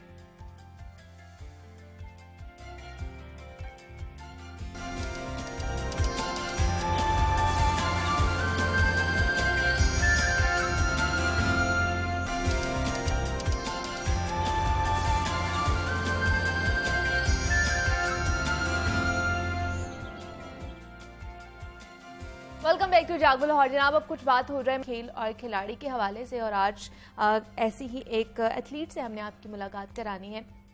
हम जब बात करते हैं आर्म रेसलिंग की, पावर लिफ्टिंग की, स्ट्रेंथ लिफ्टिंग के हवाले से, तो अमूमन हमारे दिमाग में एक नक्शा बन जाता है कि शायद जो बॉयज़ हैं या जो लड़के हैं वो ही इस साइड पर या इस खेल में आ सकते हैं, क्योंकि वो ज़्यादातर अपनी ताकत का मुजाहरा करते हैं, आर्म रेसलिंग करते हैं, वेट लिफ्टिंग के हवाले से, पावर लिफ्टिंग के हवाले से उनको ज़्यादातर देखा जाता है। लेकिन अब इस खेल में लड़कियां भी बहुत ज़्यादा आ रही हैं, उनकी तरफ से भी रुझान बढ़ता जा रहा है। तो आज भी मैंने एक ऐसी ही इंटरनेशनल स्ट्रेंथ लिफ्टर से आपकी मुलाकात करवानी है जनाब, जो power lifting, weight lifting, arm wrestling कर चुकी हैं, ना कि सिर्फ नेशनली अवार्ड्स जीत चुकी हैं, मेडल जीत चुकी हैं, बल्कि इंटरनेशनली भी पाकिस्तान को रिप्रेजेंट कर रही हैं। तो जनाब मेरे साथ इस वक्त सहर सलीम मौजूद हैं, उनसे जानते हैं उनकी जर्नी के बारे में, कुछ गपशप भी उनसे लगाते हैं। सर आपको वेलकम कहती हूँ जागो लाहौर में, कैसी हैं आप? अस्सलाम वालेकुम। वालेकुम अस्सलाम। अल्लाह का शुक्र, आपसे नहीं कैसी मैं भी बिल्कुल ठीक ठाक।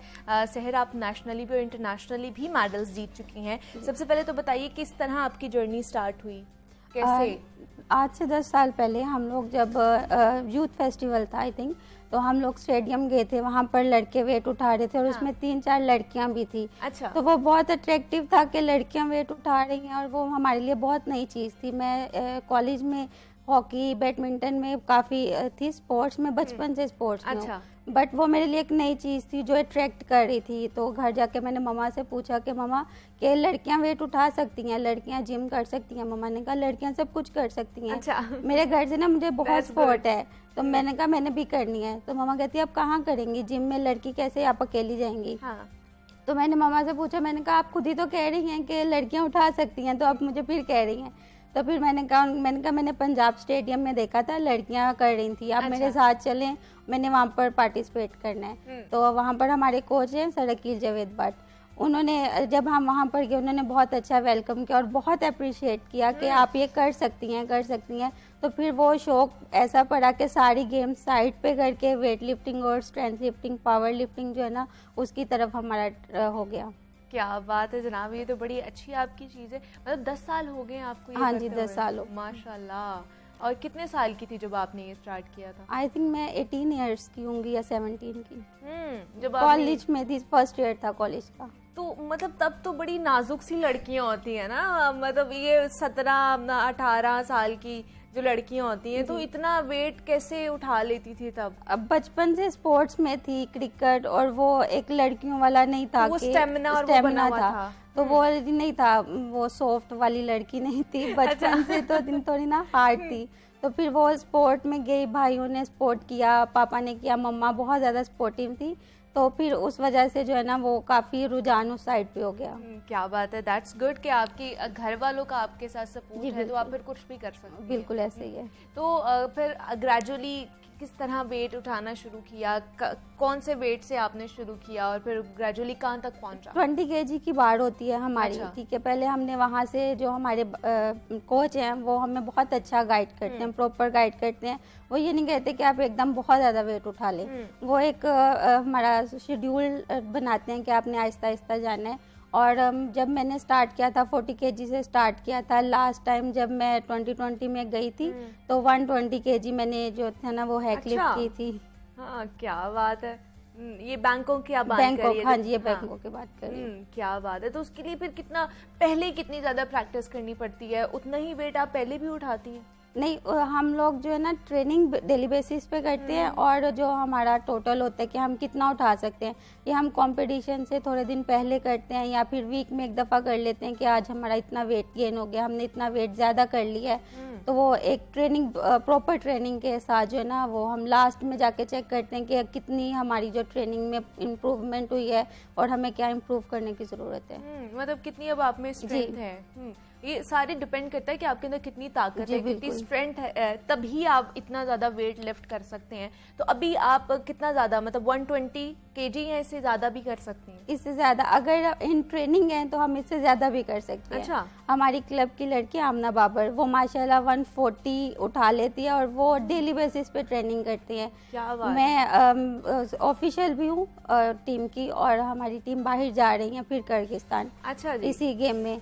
तो किसी रीज़न से मैं नहीं जा पा रही, तो वो फिर उनके सारा जो पेपर वर्क है, उनकी चीज़ें पूरी करना, उनकी किट, वो सारा जो है ना मैं अपने कोच के साथ मिलके सारी उनकी चीज़ें मैनेज कर रही हूँ। तो काफ़ी दिन हो गया है आउट ऑफ ट्रेनिंग हूँ। चलिए कोई बात नहीं, और आप ट्रेनिंग करेंगे तो दोबारा से सारी चीज़ें रिवाइज हो जाएंगी। बिल्कुल तो कितना वर्कआउट करना पड़ता है? एक तो स्ट्रेंथ के लिए भी तो आपको एक्स्ट्रा वर्कआउट करना पड़ेगा, और डाइट भी एक्स्ट्रा लेनी पड़ती है? डाइट नहीं, इसकी डाइट होती है, वो आपको एक्स्ट्रा नहीं लेनी पड़ती, एक डाइट प्लान होता है इसका प्रॉपर। अच्छा। ठीक है, वो आप डाइट प्लान फॉलो करते हैं तो आपको फिर कुछ भी एक्स्ट्रा लेने की जरूरत नहीं पड़ती। तो 2 टाइम ट्रेनिंग होती है। मॉर्निंग में आप थोड़ी सी अपनी स्टेमिना के लिए और थोड़ी स्ट्रेंथ के लिए आप ट्रेनिंग कर लें, फिर शाम को जो है प्रॉपर वो एक ट्रेनिंग होती है, वेट ट्रेनिंग, वार्म अप, सब कुछ वो उसमें आ जाते हैं शाम में। तो क्या खाना क्या पड़ता है, क्या डाइट प्लान क्या है, क्या क्या खाती हैं? डाइट प्लान जो है हमारे एग्स, मिल्क शेक, और जो जितना आपको मीट मिले, बीफ मिले, वो आप ज़्यादा से ज़्यादा इनटेक करेंगी तो वो आपको फ़ायदा होगा। वो जो डाइट होती है ना लड़कियों वाली डाइट के ये नहीं खाना ये नहीं खाना, हमें वो नहीं है। वो डाइट कॉन्शियस होते हैं लड़कियां, अच्छा वेट पुट ऑन आ जाएगा तो हमने ये नहीं खाना, ये नहीं खाना। लेकिन हम लोग कहते हैं हमने सब कुछ खाना है, क्योंकि हमें हर चीज़ में कोई ना कोई ऐसी चीज़ मिल रही है जो हमारी स्ट्रेंथ को और जो हमारे अंदर जो है ना वो एनर्जी बना रही है। लेकिन कितना वेट आप लोग पुट ऑन कर सकते हो, ये भी कैटेगरी होती है? जी, ये वेट कैटेगरी होती है। मैं 55 केजी में खेलती हूँ। अच्छा। और अब माशाल्लाह से मेरा 60 केजी हो गया हुआ है और अब मैं 63 में खेलूंगी। तो ये अकॉर्डिंग होता है कि आपके वेट के अकॉर्डिंग क्लासेस होती हैं। अच्छा। वेट और एज के अकॉर्डिंग जो है ना हमारी क्लासेस होती हैं। जितना वेट होगा आप उस क्लास में खेलेंगे, आप उससे बाहर नहीं खेल सकते। 50 केजी हैं तो आप 50 केजी के अंदर वाली लड़की से खेलेंगे, आप 60 केजी के साथ आपका कोई कंपटीशन नहीं है। ठीक है, मतलब वो भी कैटेगराइज जी, किया हुआ है, बिल्कुल आपने इसी कैटेगरी में खेलना है। तो जब आप बैंकॉक गई थी 2020 में, तो किस तरह का वहाँ पर एक्सपीरियंस रहा? वो फर्स्ट इंटरनेशनल आपका जी, वो मेरा था? फर्स्ट इंटरनेशनल कंपटीशन था और बहुत अच्छा था और बहुत मज़ा आया पाकिस्तान को रिप्रेजेंट करके। अच्छा। और एक प्राउड फीलिंग थी जब वो मेडल मिला, और वो एक प्राउड फीलिंग थी, वो हम कभी भी आपको नहीं बता सकते कि वो हमें कैसा लग रहा था। लेकिन एक्सपीरियंस कैसा रहा उनके साथ कंपटीशन करके? वहाँ के जो इंटरनेशनल प्लेयर्स हैं, कोई ऐसी फीलिंग तो नहीं आई कि हम लोग शायद हमारी प्रैक्टिस में कुछ रह जाता है, या कोई ऐसी चीज़ है जो हमें वहाँ से अभी भी सीखने की ज़रूरत है? वहाँ से हमने बहुत कुछ सीखा था, लेकिन ये कि कोई कमी, लेकिन जब आप पाकिस्तान को प्रेजेंट करते तो आई थिंक आपको अपना हर हाल में बेस्ट देना होता है। आप में उतनी स्ट्रेंथ हो या ना हो, लेकिन आप वो कर जाते हो, क्योंकि वो आ जाता है कि आप पाकिस्तान का टैग आपके साथ आ जाता है कि यार इतनी कंट्रियों में अगर आप अपने लिए, अपनी मुल्क के लिए कुछ ना कर सके तो फिर फ़ायदा इतनी दूर आने का। बिल्कुल ऐसे ही है। और 8th आई थी आप? 8th आई थी, अब 9th हो रही है हमारी। अब 9th हो रही है। 9th हो रही है। तो उसमें भी जाने का इरादा है? जाने का तो इरादा है, बट अनफॉर्चुनेटली स्पॉन्सर नहीं मिलता। ये सेल्फ बेस्ड टूर होता है। अच्छा। तो वो स्पॉन्सर काफ़ी टाइम से ट्राई कर रही थी, लेकिन स्पॉन्सर नहीं मिल सका, जिस वजह से तो फिर मैंने फिर डिले कर दिया कि नहीं, अब नेक्स्ट कभी होगा तो फिर जाऊंगी। मतलब इस तरह के अगर कॉम्पिटिशन्स होते हैं तो आप खुद से ही जी, ये सारा सेल्फ बेस होते हैं। ये कोई एसोसिएशन या हुकूमत कोई आपको नहीं, स्ट्रेंथ लिफ्टिंग जो है 2020 में इंट्रोड्यूस हुई थी और मैं फर्स्ट लेडी थी जो पाकिस्तान की वहाँ पर पार्टिसिपेट किया था और मेडल लेकर आई थी। अच्छा। अभी हमारी जो है ना ये पंजाब के साथ जो मुंसलिक नहीं है, पंजाब स्पोर्ट बोर्ड, तो हमारा कोई ग्रांट नहीं आती स्पोर्ट की स्पेशली। तो हमारे कोच वो खुद सेल्फ बेस पे करते हैं, जितना उनसे हो सके वो हमारे कंपटीशन करवाते हैं, चैंपियनशिप्स इनका करते हैं। और फिर जो है उस वजह से जो है ना हमारे पास कोई ग्रांट नहीं है, इसलिए जिनको शौक होता है कुछ करने का वो फिर सेल्फ से कुछ भी कर सकते हैं। फिर वो खुद ही सारा कुछ एक्सपेंस जो है बिल्कुल खुद ही सारा करना पड़ता है। लेकिन इधर नेशनली भी आपने बहुत सारी अचीवमेंट्स जी बिल्कुल। उसमें क्या कौन कौन से मेडल्स आपने लिए हैं? मैंने पावर लिफ्टिंग में मेडल्स लिए हैं, आर्म रेसलिंग में लिए हैं। अभी संडे को हमारा लास्ट टाइम फखरे पाकिस्तान था, उसमें मैं गोल्ड हुई हूँ। अच्छा। वो आई थिंक आपको नहीं पता, वो गोल्ड मेडलिस्ट हूँ मैं। ठीक है। मतलब नेशनली जो है आप गोल्ड मेडलिस्ट कहलाती हैं। बिल्कुल। आर्म रेसलिंग में या ये इसमें पावर लिफ्टिंग? आर्म रेसलिंग में और पावर लिफ्टिंग में दोनों। ये दोनों फर्क है? जी, आर्म रेसलिंग पंजा लड़ाना, मतलब कि वो आपकी सारी बाजू की स्ट्रेंथ, लेकिन जो पावर लिफ्टिंग है वो आप वेट उठाते हैं। ठीक है। और ये इसी के अंडर आती हैं? हाँ जी, ये सारी चीजें, मतलब कि आप में स्ट्रेंथ हो तो आप वेट भी उठा सकते हैं, आप पंजा भी लड़ा सकते हैं, आप मास रेसलिंग भी कर सकते हैं, आप सिर्फ आपके अंदर पावर होनी चाहिए। लेकिन फिर तो आपको सहर हर किसी की अलग अलग टेक्निक समझनी पड़ती होगी, प्रैक्टिस अलग अलग करनी पड़ती होगी। जैसे हमारा कंपटीशन है आर्म रेसलिंग का आता है, तो फिर हम अपनी आर्म की तरफ चलते हैं कि हम उसको स्ट्रॉन्ग कर लें, उसकी ट्रेनिंग स्टार्ट कर दें। हमें पता चलता है हमारा पावर लिफ्टिंग का आ रहा है तो हम उसके अकॉर्डिंग ट्रेनिंग स्टार्ट कर देते हैं। मास रेसलिंग आ रहा है, हम उसके अकॉर्डिंग ट्रेनिंग स्टार्ट कर देते हैं। तो वो एक ट्रेनिंग शेड्यूल है कि हमें पता चल जाता है काफ़ी टाइम पहले ही। मैंने आपको बताया मैं ऑफिशियल हूँ तो मुझे पता चल जाता है। ठीक है। तो फिर हम उसके अकॉर्डिंग जो है ना ट्रेनिंग स्टार्ट कर देते हैं ताकि हम लोगों को वहाँ पर अपना परफॉर्म बेस्ट हो हमारा। तो सहर लास्ट पे क्या मैसेज देंगी, खासतौर पर लड़कियों को? आपको देख रही हैं तो उनको क्या मैसेज देंगी? मैं सबको यही मैसेज दूंगी कि कोई भी जो गेम है ना, वो ये कॉन्सेप्ट नहीं है कि लड़का कर सकता है लड़की नहीं कर सकती। अगर लड़की में जज्बा है, हिम्मत है, तो वो सब काम कर सकती है, वेट उठा सकती है, आप कुछ भी कर सकते हैं, हर फील्ड में आप अपना नाम बना सकती हैं। बिल्कुल ऐसे ही है। और ये एक मिसाल हमारे सामने है कि वो स्ट्रेंथ लिफ्टर हैं और जनाब इंटरनेशनली रिप्रेजेंट कर चुकी हैं, आर्म रेसलिंग करती हैं, पावर लिफ्टिंग करती हैं, तो कुछ भी कर सकती हैं लड़कियां। सहर सलीम हमारे साथ मौजूद थी। सहर, बहुत शुक्रिया आपके वक्त का कि आप यहाँ पर आई और best of luck for your future.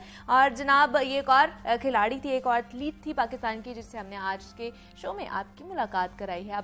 अब आपने मुझे इजाज़त देनी, अपना बहुत सारा ख्याल रखिएगा।